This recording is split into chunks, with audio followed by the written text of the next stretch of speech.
Politique 2012 avec Christophe Jacubizine.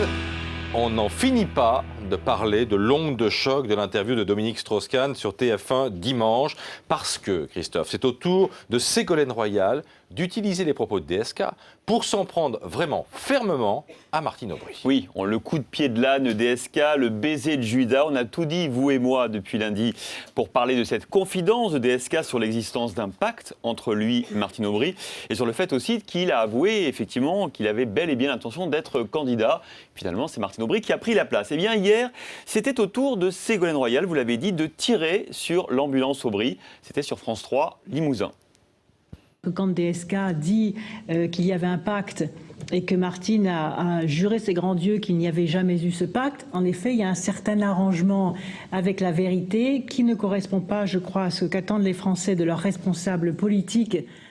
Alors évidemment, Christophe, c'est un moment important de la campagne. Certes, on sait que Ségolène Royal s'en était déjà pris à Martine Aubry. Elle avait confié en off au Figaro que Martine Aubry n'avait pour bilan électoral que la défaite aux législatives de 2002.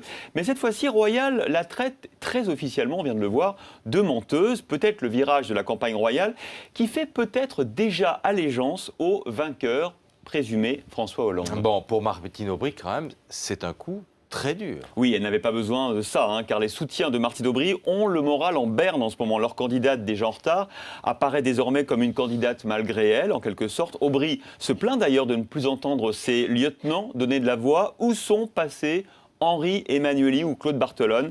Quant à Benoît Hamon, il ferait mieux lui de se taire. Hier, sur Europe 1, il a maladroitement répondu à la question sur ce pacte en expliquant que François Hollande était plus proche de DSK que n'était Martine Aubry. Évidemment, ça pourrait convaincre les anciens strauss-kahniens de tous voter pour François Hollande. Et on ne savait pas tout forcément de l'émission de dimanche. On découvre maintenant les coulisses de l'émission. Oui, notamment les confidences de DSK aux équipes de TF1. C'est le mensuel Les Inrecuptibles qui nous le révèle ce matin. François Hollande est bien parti. S'il ne fait aucune erreur majeure, il gagnera, a dit DSK, à une dizaine de journalistes de la chaîne. Finalement, Christophe, le pacte DSK-Aubry, c'est la seule chose qu'on retiendra, politiquement parlant, du retour médiatique de DSK. Car pour le reste, on peut le dire, c'est plutôt un flop. Oui, ils sont déprimés, Christophe. Les derniers soutiens de Strauss-Kahn, le journal de TF1 a été un succès historique d'audience. C'est un drame car 14 millions de Français ont vu les confessions de DSK et n'ont pas été convaincus. Je suis dégoûté, confie un parlementaire, indéfectible soutien de Strauss-Kahn.